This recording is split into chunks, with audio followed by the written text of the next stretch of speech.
They were not criminals, not traitors, not monsters, but their heads fell just the same. The courtrooms echoed with lies, whispered behind velvet curtains and golden thrones. Charges crafted like poetry, elegant, cruel, and final. The ink of accusation was fresh, but the verdict had long been decided, not by law, but by fear, ambition, or the need for silence. They were pawns, scapegoats, shadows standing too close to the light. And when power needed peace, their deaths became the lullaby. History remembers kings and queens with medals and myths, but these, their names were sand, brushed away by royal decree, their stories footnotes in faded scrolls, if mentioned at all.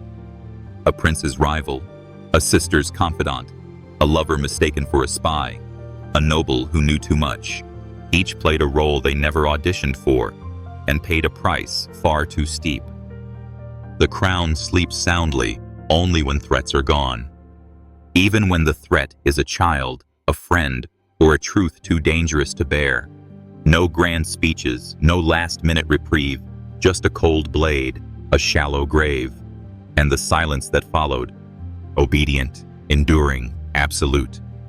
But graves do not stay silent forever, and whispers, once buried, can rise again, on parchment, in rumor, or in flame. This is not just the story of execution. It is the story of regret that came too late, of guilt passed down like jewels, of names erased, and voices that demand to be remembered. Because the crown may whisper, but the grave remembers, and history, no matter how delayed, always opens its eyes. She never sought the throne. She never asked for a crown. She was barely 16. She read books, not battle plans, prayed with quiet lips, not for glory, but for grace. And yet, they placed her on a throne built of whispers and fear. They told her it was God's will. They told her it was duty. They told her she had no choice. So she sat, not with joy, not with pride, but with the trembling hands of a child suddenly dressed in velvet and fate. For 9 days, she wore England like a borrowed robe, too heavy, too cursed. Outside the palace, Mary gathered strength. Inside, Jane wept and read her Bible. They called her usurper, but she was a puppet, a name to stop a Catholic queen, a pawn moved not by desire, but by her father's ambition and a kingdom's paranoia. And when the tides turned, as they always do, no one stood by her, not the nobles who crowned her, not the lords who kissed her hand, only silence and a sentence. They told her she would die with dignity, and she did, blindfolded, lost in the final steps, feeling for the block with fingers made for turning pages, not meeting death. "I pray you dispatch me quickly," she whispered. The axe answered, she was not a queen, not truly. She was a girl who obeyed and died for it. Now history remembers her not as a ruler, but as a warning of thrones taken too soon, of girls broken by the weight of crowns, and of justice that arrives too late. Draped in black, speaking softly, and carrying steel. She was not born to wear a crown. She earned it, with wit sharper than any blade, with eyes that held secrets, and a voice that whispered truths kings were not meant to hear. She enchanted a monarch, changed a kingdom, broke a marriage and a church with the curve of her smile and the strength of her presence. Anne Boleyn was no passive consort. She was lightning in silk, a mind too quick, a heart too fierce. She gave him a daughter, brilliant, defiant, but not the son he demanded. And in that absence, the vultures circled. They accused her of poison, of adultery, of incest. Sins not proven, just painted. The charges were absurd, but truth was not the goal, only silence. She stood trial in a court already deaf. She defended herself with elegance, but guilt had already been stitched into her name. And so, they brought her to Tower Green. Not a block, but a French sword. A quieter death, they said. Merciful for a queen. She wore gray and crimson, held her composure like a crown, and when the blindfold slipped over her eyes, she did not tremble. She knelt in grace, spoke of mercy, prayed for the man who signed her death. The blade was swift, and suddenly she was history, headless, but never forgotten. Anne Boleyn was more than a wife. She was revolution clothed in flesh, and her blood inked the lesson England would never erase. To be brilliant, to be bold, to be a woman, was often to be doomed. Some queens die in exile, some fade into obscurity. But Anne died at dawn and became a legend. He was born into winter, into opulence too vast to understand, and into pain he could never escape. The son of Nicholas and Alexandra, a Romanov, a Tsarevich, the last hope of a crumbling dynasty. But his veins betrayed him. A single cut could become a death sentence. His body, fragile. His future, fragile. His nation, more fragile still. They prayed. They hid his illness. They begged saints and summoned Rasputin, but neither faith nor mysticism could mend a boy made of glass. Outside the palace gates, the people starved. Inside, the chandeliers still glittered. And Alexei? He laughed when he could. He limped when he must. He dreamed of sailing ships and toy soldiers, too young to wield power, too cursed to inherit it. Then came 1917. The streets rose up. The crown fell down. He was shuffled from palace to prison, watched his world shrink room by room. No throne, no titles, no freedom.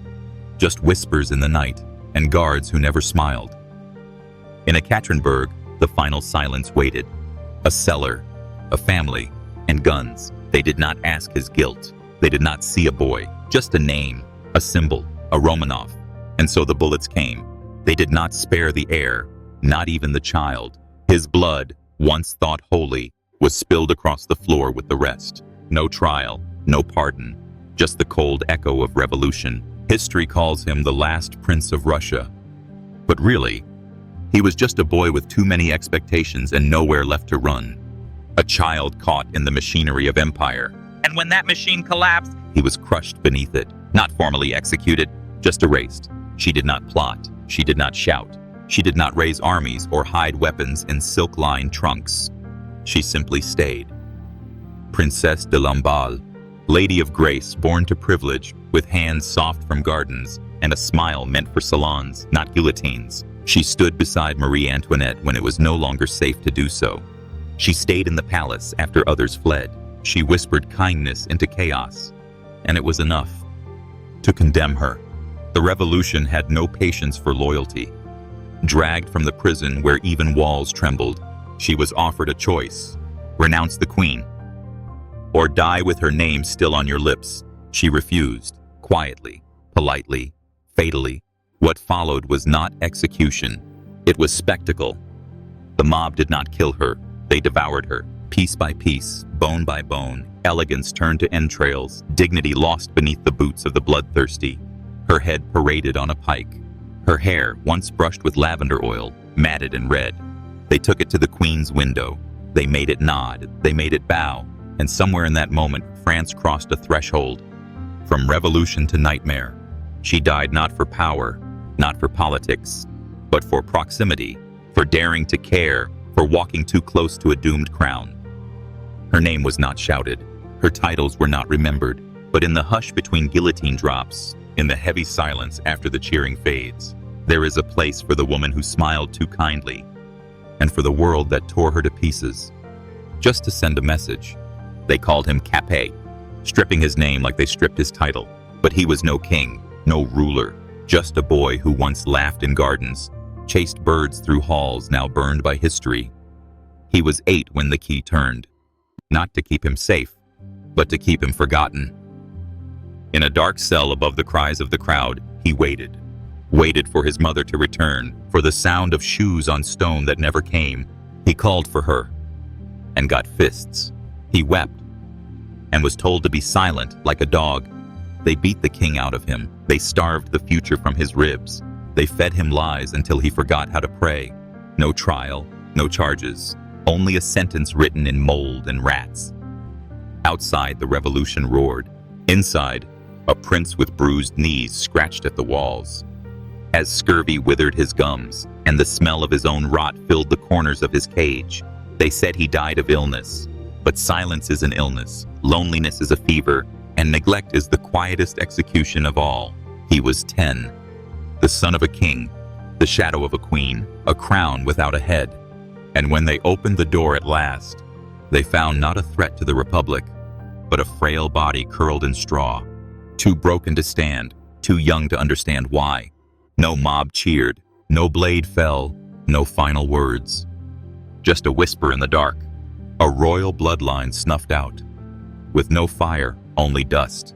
He never ruled, he barely lived, but his death changed everything. They named him Louis, born to be a bridge between crowns. France and Burgundy, peace and power. He arrived with the weight of dynasties, already pressed into his cradle, too young to hold a scepter, too young to know what enemies gathered beneath his nursery window, too young to understand that his life meant war, and his death, quiet opportunity. He was 5 when fever struck, or so they said, a sickness with no clear name, a night of sweating, silence, and then stillness. No funeral processions of grandeur, no mourning songs echoing in cathedral vaults. Just a soft extinguishing, like a candle snuffed behind velvet curtains. And yet his passing reshaped the map. With him gone, alliances unraveled. Hands once tied by blood were freed to draw swords. France lost a tie to Burgundy, and Burgundy fell into the hands of others. Some said it was fate. Others whispered poison. Too convenient, they murmured. Too useful a death to be natural. But the boy never knew any of it. He loved wooden horses. He asked for honey with bread. He listened to stories in his nursemaid's lap. His crown still years away, his fate sealed in a cradle no one remembers now. They called him the Dauphin, but history left him footnoted, a ghost in the margins, a royal pawn removed from the board, before he ever made a move. And yet, his death rippled outward, breaking more than hearts. It shattered kingdoms. She died with dignity, but it was never justice, only a rival's fear, cloaked in law. She was born to a throne and raised in the shadow of others. Scotland's crown was hers. Before she could walk, France's court her schooling ground, where perfume masked poison, and mirrors reflected more lies than truth. Mary, daughter, queen, twice widowed, twice betrayed. Her rule was a tapestry unraveled by others. Lords who whispered, husbands who conspired, cousins who watched. When she fled to England, she sought refuge. She found a cage. Elizabeth smiled politely, a cousin by blood, but never by warmth. 2 queens could not share a stage, not when one wore power like armor, and the other wore it like perfume. They said Mary plotted, letters, codes, seals. But how much was planted and how much was simply feared? Her trial was theater, the verdict pre-written, the sentence, a queen's head, severed by another queen's will. She wore red to her execution, the color of martyrdom, the color of blood. The axe took more than one blow. Even in death, they could not grant her mercy. She died with prayer on her lips, not curses, with grace, not guilt. History remembers her as tragic, but tragedy implies accident. This was choice, a decision made behind closed doors, signed in secret, sealed with trembling hands. Mary didn't die for treason. She died for being. For existing as a threat? A symbol, a claim with a beating heart. She was crowned in gold, but condemned in fear. A queen undone. Not by battle, but by betrayal. Wearing a crown, they went to sleep in the tower. And history never saw them wake. They were too young to wield power, but not too young to threaten it. Edward, age 12, Richard, just 9, sons of a king, heirs to a broken throne. Their father, Edward IV, had ruled with steel and charm, but death does not ask permission. When he died, he left a crown too heavy for a boy's brow. Uncle Richard stepped forward. Protector, he called himself, protector of the realm, protector of ambition. He took the crown, not for the boy, but for himself. The princes were moved to the tower, for safety, they said, tradition, they said, but stone walls hold more than tradition. They hold secrets and screams. Summer passed. The windows stayed shuttered, no appearances, no proclamations, only shadows at dusk and whispers at court. Then, silence. Not a body, not a witness, not a cry. Just absence, cold and growing. Did Richard order it? Did someone else act in the dark? Were they smothered as they slept, buried beneath stone stairs? No one truly knows. No one truly speaks. Centuries later, bones were found. Small, fragile, tucked into a chest beneath the Tower Chapel. But names don't cling to bones, and truth does not always float to the surface. They were boys, not soldiers, not kings, just children, with royal veins and quiet dreams. Their greatest crime, being born in the wrong century with the wrong surname in a world where bloodlines cut deeper than swords. They vanished into myth, into silence, into stone, and the tower still remembers. Though not royal by blood, she was sacrificed by a king she had crowned.